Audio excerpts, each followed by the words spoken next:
And welcome back to Touch TV, the fabric of the black community. I'm your host, Brother Charles Clemons Muhammad. You are the best and the brightest. We have a fantastic show lined up for you, and I want to remind you that Touch TV, the fabric of the black community, comes on every Thursday at 9:30 p.m. and every Saturday at 12:30 a.m. And that's Friday into Saturday on Comcast Channel 23, RCN Channel 83, Verizon 1960, and online anywhere in the world at www.bnntv.org. And when you go to the website, I want you to select Watch Now Channel 23. And if you'd like to be a guest on Touch TV, the fabric of the black community, it's real simple. You can email me at charles4boston@gmail.com. That's charles4boston, F-O-R, Boston@gmail.com. And you could text me at 617-334-4639. That's 617-334-4639. Today's show is dedicated to Bobby Smith. That's right, Bobby Smith, or you might know him as Robert Smith. He had his celebration of life, and we would like to definitely know that God is pleased with him, and we would also send out our peace and blessings to the Smith family and Abdahalik family. Also, this year, we celebrate the 40th anniversary of the Final Call newspaper. That's right, we go back 40 years to 1979, where the Honorable Minister Louis Farrakhan, who is the publisher of the Final Call newspaper, started the newspaper in the basement of his home in 1979. And this newspaper, which is local, national, and international, has never been interrupted. It's uncompromised, it's the truth, and it's information from a black lens. We need to be the narratives of our history, our information, and that's why it's so important for us to own media, whether it's television, radio, social media, or print. That's right. Here in America, media, television, less than 0.5% is owned by black people. And when it comes to radio, less than 1% is owned by us. There's something wrong with that picture. And that's why the Final Call newspaper is so important. 40 years. Can you believe that? 40 years, 1979. And that reminds me of the year that I graduated from Madison Park High School. And a big shout out goes out to my Madison Park alumni. So make sure you get your copy of the Final Call newspaper. You can go to NOI.org, and get your digital copy. The Final Call newspaper, our black newspaper. 40 years. Congratulations. We're going to take a little pause for the cause. We've got a PSA, and when we come back from our PSAs, plural, we will have our guests, and our guests will be discussing the renaming of Faneuil Hall. Should it be renamed, or should it stay the same? What are your thoughts? Here we go. I love you, black man, and I love you, black woman. We'll be right back. I love you, black woman. I love you, black woman. I love you, black woman. I love you, black woman. I love you, black woman. I love you, black woman. I love you, black woman, and I adore you because of your wisdom, your strength, and your beauty. I love you, black woman. I love you, black woman. I love you, black woman. I love you, black woman. I love you, black woman. I love you, black woman. I love you, black woman. I love you, black woman, because of all the people on this planet, there is no soul that is better matched to mine. than yours. You've lived every experience, walked every mile, fought every fight. You understand me on an intrinsic level. For that, I'm forever grateful. I love you, Black. I love you, black woman. You are queen-nificent, and you are the mother of civilization. And when you teach a man, you teach an individual. But when you teach a woman, you teach a nation. So we heard, I love you. Here's some more I love you. I love you, black man. I love you, black man. I love you, black man. I love you, black man. I love you, black man. I love you, black man. I love you, black man. I love you, black man. I love you, black man. I love you, black man. I love you, black man. I love you, black man. I love you, black man. I love you, black man. I love you, black man. Black man, I love you. Dear black man, I love you. I love you. I appreciate you. From this black queen to all my black kings out there.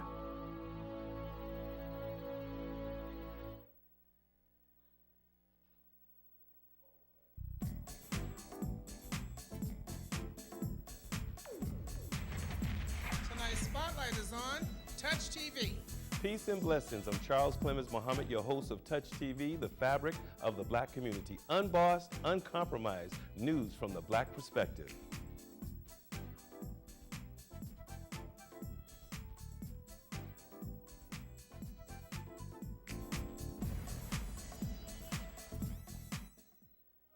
And welcome back to Touch TV, the fabric of the black community.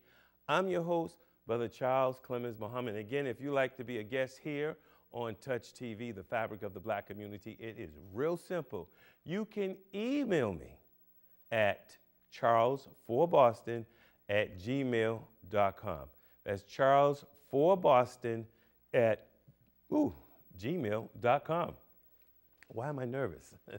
Our guests today, William Wright and Judy Foster of the New Democracy Coalition. Welcome to Touch TV, the fabric of the black community. Thank you, Charles. Well, thank you. And let's just start off. What is the New Democracy Coalition? Well, the New Democracy Coalition is a group of individuals and organizations that are seeking justice and racial reconciliation in the greater Boston area. And how did you get involved, Bill? Well, I saw that there was an effort to change the name of the Faneuil Hall, the iconic building that people have visited in millions during each year. And widely, it wasn't known that Faneuil Hall was built by a man who was a slaveholder and a slave owner. Now that that's more widely known, we are seeking to remove Peter Faneuil's name from that building. And Judy, how did you get involved? Pretty much, I've been working with Kevin. As you know, we did the Politics and Grits show together at Boston Praise Radio. So we've been working together from then on to bring civic engagement, more civic engagement to the city of Boston. And this is just one of the ventures and the advocacy that we're embarking on. Well, you brought up civics. Civics was removed from the Boston Public Schools over 30 years ago, along with black history. Now, I don't believe in coincidence, but, you know, we have to understand that in 2010, people of color became the majority in the city of Boston. So imagine if we had black history 30 years ago that talked about our accomplishments, that inspired us, more of us would have ran for office. Right. Well, as you know, for the longest time, the city council was 9 at-large seats. In 1983, the Black Political Task Force sued in the federal courts to change that system to make it 9 district seats and 4 at-large seats, which meant that black and Latino candidates had a much better chance of winning.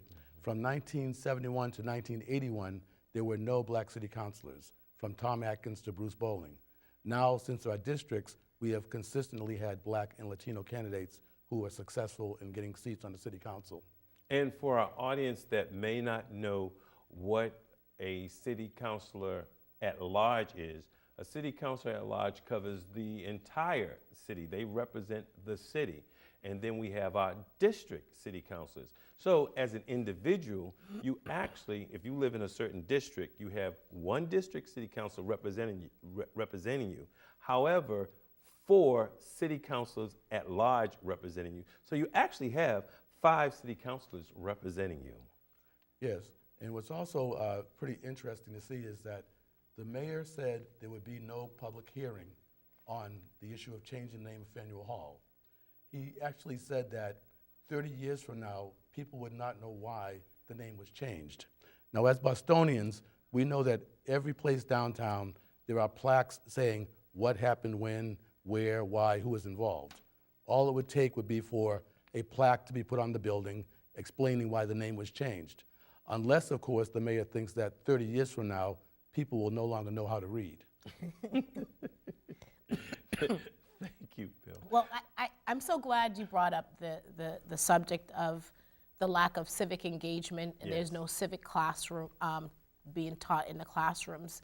Now, New Democracy Coalition wishes to serve as that gap to now inform and to educate our citizens, in particular in Boston, what it means to stay engaged and what our civic duties are.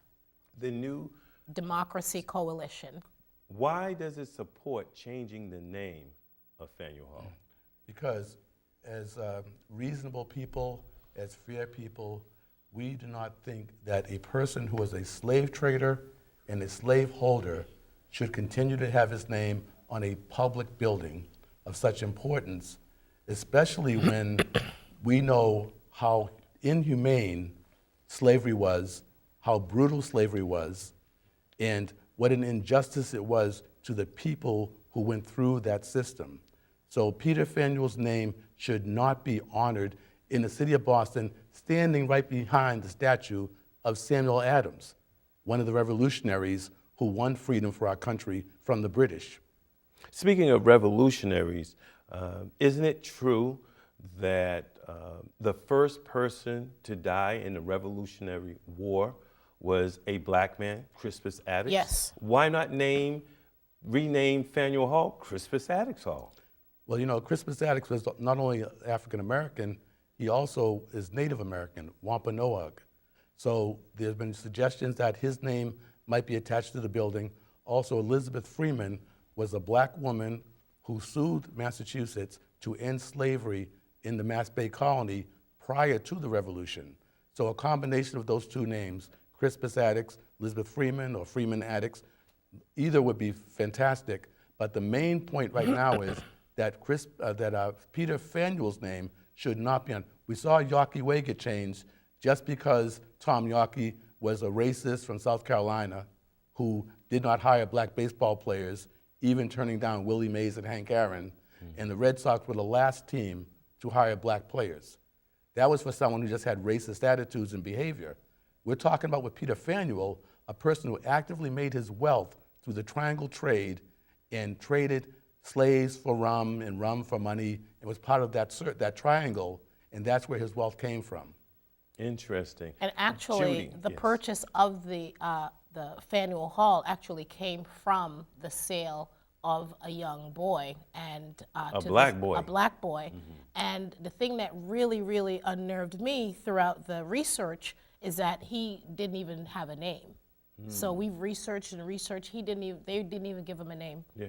If you go back through the census, which I did because when I published my book 2 years ago, my biography. Great book. Thank you. I actually used the census to trace my roots, and the further you go back, you'll notice the names disappear, and you'll see like BM or NM, nigger male, black male, to that effect. But I noticed also that the city councilors, because this is a black and white thing, it's a right and wrong thing. It's a moral issue as well. Right, and the black city councilors are not supporting having a hearing, which is fundamental, supposed to be our democratic way. It's the process. And also, you may notice that the Boston Globe and the Boston Herald have failed to even poll the city councilors on whether they're in favor of holding a public hearing. Not even whether they're in favor of changing the name, but just in holding a hearing, which is a very basic thing. We have 4 black city councilors.